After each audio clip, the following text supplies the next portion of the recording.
Hi, it's Georgia, welcome back. Firstly, apologies for dark circles under my eyes. I've been sick this week, still quite blocked up, but better.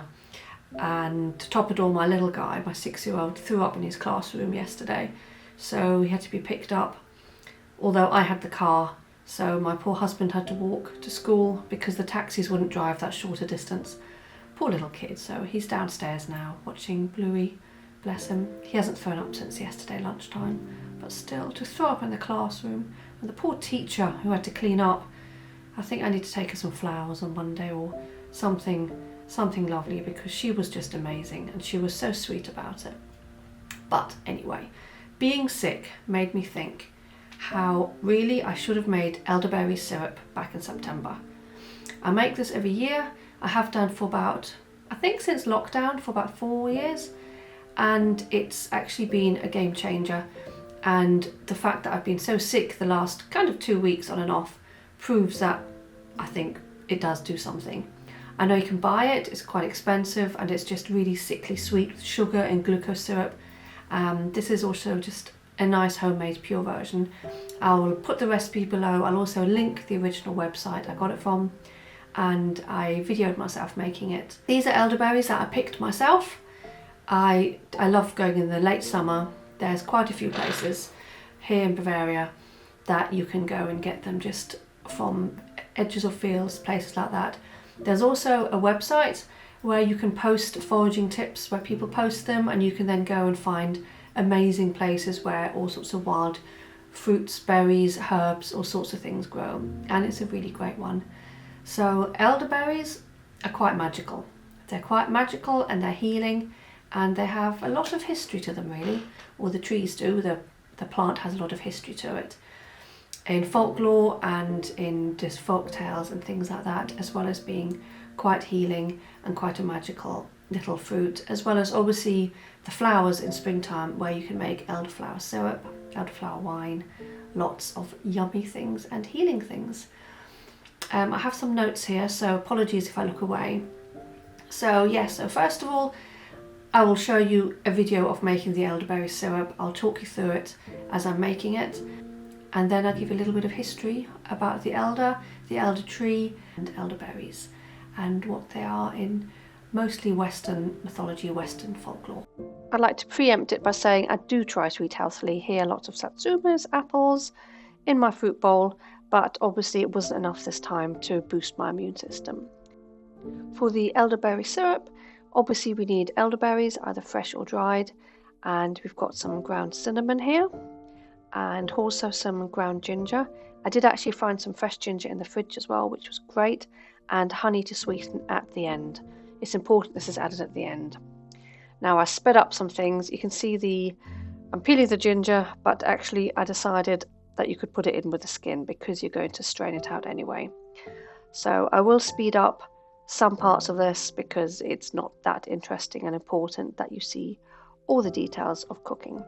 So I've put the ginger in the pan and about a teaspoon of cinnamon, a little bit more.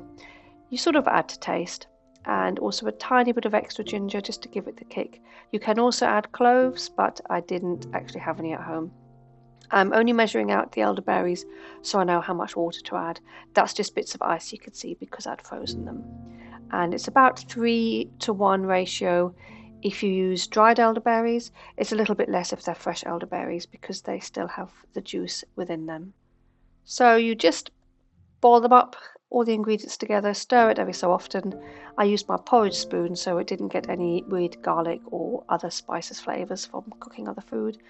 You boil for maybe half an hour, between 25 minutes and 45 minutes. It entirely depends on how strong you want it. And then you mash it all up with a masher, and then you strain it through a cheesecloth. I'm using an old muslin here from when my babies were kids.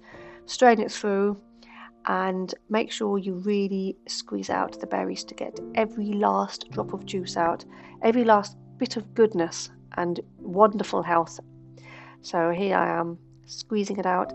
It was a little bit hot, so a little bit tricky to do it without burning myself, but I think I managed it okay. And you can see at the end there was actually quite a lot of juice. And of course, because it's all organic waste, there's no point putting it in the normal bin, so you can either compost what's left over or put it on your flower beds to add extra fertilizer to your soil over the winter months, because there is still lots of goodness in these berries even though they've been boiled up. There, so I'm squeezing the last bit out.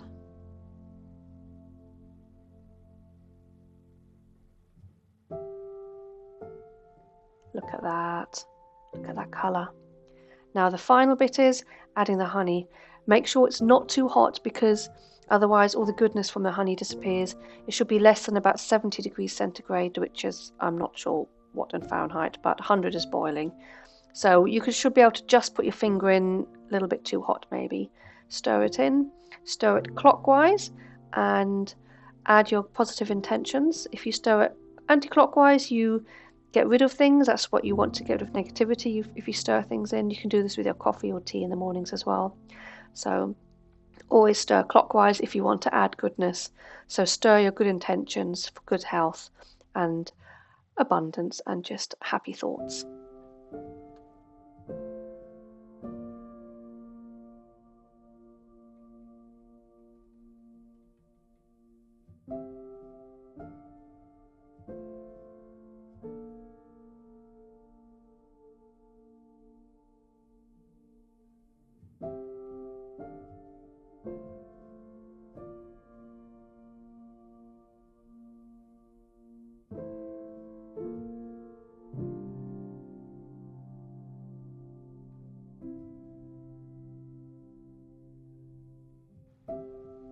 Then the final bit is get a bottle. I've got this little juice bottle that we had, the glass one. Cleaned it out, I sterilised it in the dishwasher. You can also sterilise it in hot water, boiling water for a minute, or even in a hot oven to make sure it's got no more germs. And so I just strained the juice, the syrup really, it's quite sweet now with the honey, and put it through and fill the bottle up. Try not to make too much of a mess. I did okay this time. I have had previous attempts that were much worse. For storage, make sure you store it in the fridge, and it keeps up to 2 weeks, I think, in the fridge. I've actually filled a little bit too much in, even for 4 of us. What I normally do is actually put it into smaller bottles and freeze them, because then it really lasts a lot longer. It could last longer in the fridge, depending on the quality. Ours is quite a good one. Elderflower syrup only lasts about a week in the cupboard, but that should also be frozen. It lasts about 3 weeks in the fridge. So just make sure that you store it correctly so it doesn't go off, because it's so much effort gathering everything and making these. It's such a shame when you then have to throw it out.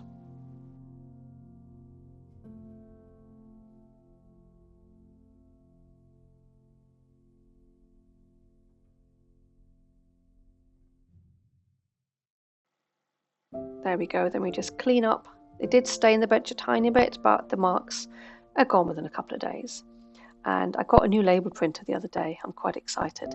So the first label I printed was for this bottle with a little picture of some elderberries and the writing, so we know what's on it. So my family know what's on it as well. There we go. Look at that. Awesome little sticker.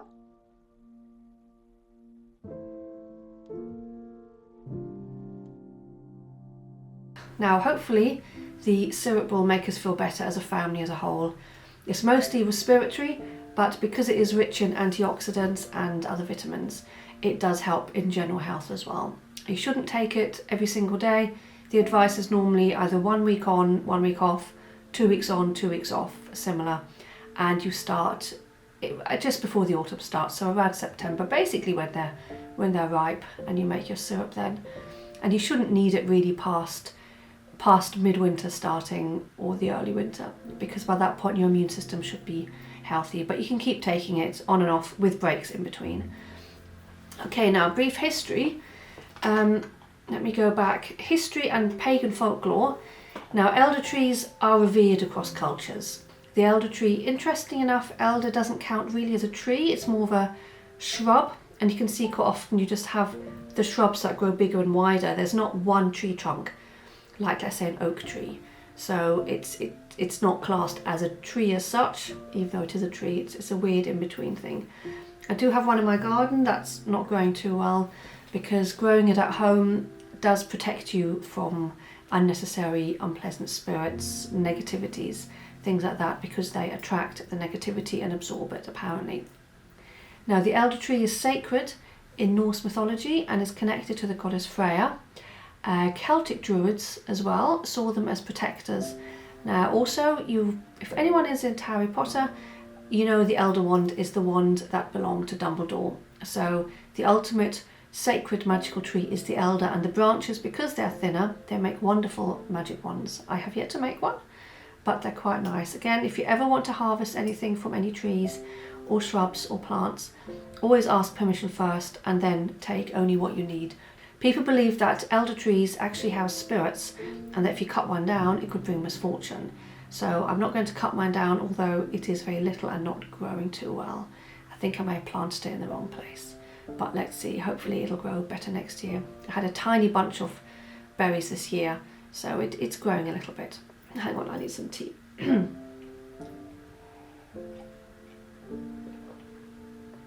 you can make, particularly, what we know about it particularly, you can make 2 types of drinks from elderberry. You can make things from the berries and from the flowers. And from each you can make elderberry. Let's start with the flowers in springtime. They have this wonderful sweet heady aroma. You'll know if you've seen them, and they grow on the trees quite high up. There's a playground not far from us that has at least a dozen of these trees. They're amazing. And this sweet, heady, gorgeous smell, full of pollen as well. If you cut some, you get pollen everywhere. And you can make elderflower wine, you can make elderflower syrup, also known elderflower cordial, which you dilute with mineral water. It's really a wonderful springtime drink. I think it's my favourite non-alcoholic drink actually, elderflower cordial, just the best. Maybe with a tiny bit of rose water, just for that extra bit of roseness, my other favourite, that and lavender. And you can also, in autumn with the berries, you can make elderberry wine, you can make elderberry syrup, which we have here for healing. People also make balms out of them. I haven't tried that yet. You can use it as dye, I believe, because the colour is quite thick and dark red. You saw in the video that I used my porridge spoon, which when it was wet was completely dark pink. It was incredible the way the wood absorbed the colour, but upon washing it even once, it's pretty much all come out. So even though it stained the bench a little bit, after a little bit of scrubbing it does come out. It's not as bad as, let's say, beetroot, which is quite brutal when it comes to staining. The elder tree was believed to ward off evil spirits, so even though people believed that it housed spirits, it also therefore warded off evil spirits, or let's not say evil, let's just say unwanted spirits. So if you plant one near your home, or at least in your garden, then that would protect your home and therefore your family. And if you ever do, like I said, if you want to harvest the berries or the flowers, or even just a branch to make a wand or something, then also ensure that you always ask for permission, and then also thank the tree and thank the spirit. Now I'm going to just read what I wrote here. The elder tree carries profound significance of folklore and ancient traditions, particularly in connection with life, death and realms of the unseen, that is, liminal spaces where the fair folk, fairies, whatever you call them, live, who share the land with us, but we can't see, they can't see us. Generally, we live in separate liminal spaces, and that applies also to lots of other creatures that people talk about in folk tales, where, you know, if it's about dwarves or, I don't know, boggarts or any creature that you can't see but people have seen, even ghosts, spirits, live in the liminal plane, and you can access these. Some people have access to them anyway, more psychic people. You can go through portals.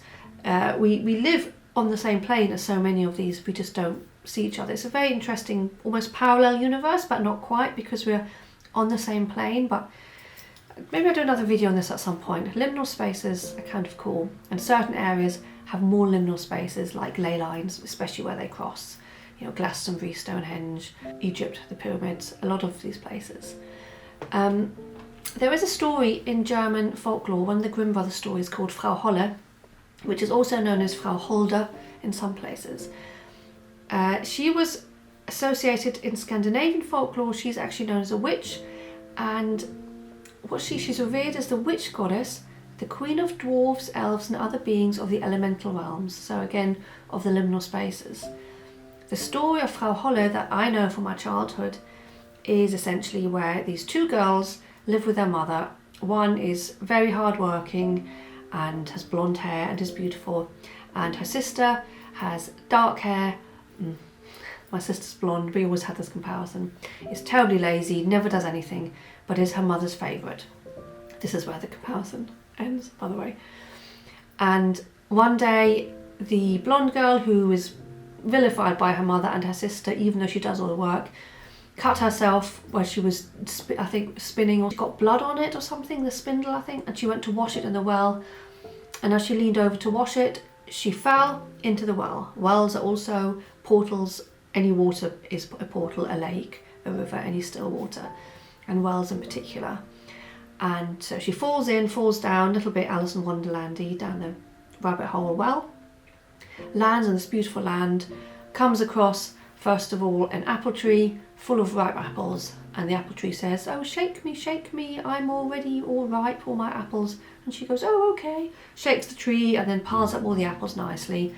And then she walks to an oven, a bread oven, and the oven says, "Oh, my bread is already done, please pull out the bread," a bit like a pizza oven really, the old-fashioned ones.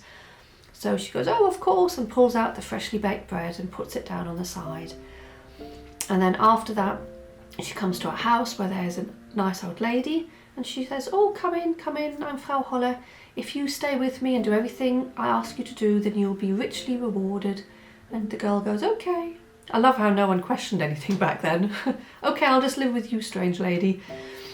And she lives with her, and well, she gives instructions that she has to clean, but the most important thing is that she shakes the duvet and cushions out every day out of the window.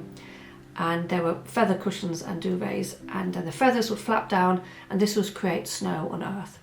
So the girl did this every day, and the seasons were kept up. It snowed, and not all the time, because it's not the Snow Queen, but that's the story. And then she says one day, "Oh, I'm homesick, I'd love to go home to my mother and sister." Even though they weren't kind to her, she obviously wanted to go home. So Frau Holle went, "Of course, here you go, here's a gate, walk through there and you'll be home." And she walks through the gate, again another portal, back home, and as she walks through it, she gets showered with gold, and she's immediately at home, and her mother and sister go, "Oh wow, great, wonderful, blah blah blah." She tells a story. Then her mother sends her favourite daughter. She goes, "This is great, you can do the same thing, come back, we'll be rich." So she pushes her daughter into the well. The same thing happens, the apple tree, the bread, but obviously the daughter goes, "No, I don't think so." So the apples then just go mouldy, the bread burns in the bread oven. She gets to Frau Holle. On the first day, she shakes the bed out, the bedding, because she was following instructions from her sister as well.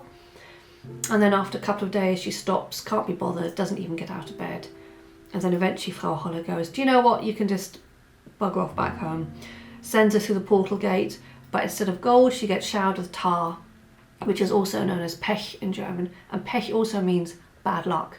So tar and bad luck are the same word, because they're all sort of interconnected, possibly also from the story and other stories that involve tar and being tarred and feathered, right?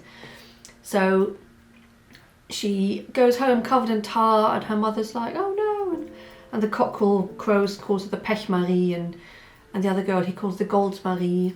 And that's the story, that, you know, Frau Holle is a witch, a magical being, this magical lady in the sky, which strangely has nothing to do with the elder tree, but it's the same woman who is connected in Scandinavian folklore and German folklore, or Grimm Brothers stories at least, the ones that they wrote down. Now moving on, the elder is considered protector of souls and goddess of the dead, boundary between the underworld and the middle world. I mean, I've never seen it quite so extreme. I think it's just more a sacred tree that houses spirits, that is just also a beautiful tree to have, that gives us health. It really gives us health. Elderberry syrup has really helped me. I feel the last 4 years I've had hardly any colds. If I have, they've been very mild. And now, I don't know if you can hear it, my throat is terrible. I almost lost my voice at the weekend. It's a bit brutal, so I hope it'll help. But there is an issue that if you take it once you're sick, it's not as good. And it can also have slightly other side effects if you're really sick and you take it. So you shouldn't take it if you're very sick, more when you're healthy. Preventative, it's all preventative rather than a cure, which is what we want anyway, don't we? Seeing that the elder tree attracts negative energies, it can be used to ward off negative energies. So you could make a little charm or talisman, either a little pendant out of the wood or anything else, or I don't know, make beads out of the wood, you can do that, and wear it to ward off negativity and attract positivity in that way. It doesn't always mean you'll attract positivity if you're warding off negativity, but it helps. It basically helps. There's an interesting aspect I found somewhere online, is that the elder tree doesn't only provide healing to humans, but also to animals and all other living creatures, which makes complete sense. Apparently, if the tree is near some water and the roots grow under the water or in the water, then this offers healing. It actually converts the water into healing water for the animals. I don't know if this has been proven, but any elder trees near water are actually beneficial to the animals that drink from that water, more than normal water that doesn't have elder trees around it. So it's a pretty kind of cool all-round tree. And it exists just to help all of us. It's a beautiful tree. And of course, carbon dioxide it releases into the air, like all trees. So we should respect the trees. And the best bit, they grow quite quickly. Most trees, you plant an acorn, you plant a walnut, something like that, it takes generations to get them to full size. An avocado tree takes minimum 8 up to 15 years to grow its first avocado. Elder trees, well, apart from mine, which isn't growing too well, it's sort of this big after 2 years, they can grow like a foot a year. It's great, it's a wonderful tree. So I hope this was a little bit interesting. I hope I managed to give you some information, some history of the elder tree, why it's so wonderful and why we love it, and why hopefully I will now get a little bit better, because I'm having my elderberry syrup every day, tablespoon every day. The kids have a little bit less, sort of between a teaspoon and a tablespoon. Just wing it, not too much, but a little bit less and a little bit more, I think. And I hope you are all healthy and not sick and suffering. And if this video resonated with you, then please give it maybe a little thumbs up. And if you know someone who could benefit from it, then you can always share it with them. And if you subscribe, then that would be wonderful as well. Thank you. So I shall go now and check on my little guy. Hope he's okay downstairs. And I shall see you in the next video. Thank you and cheerio.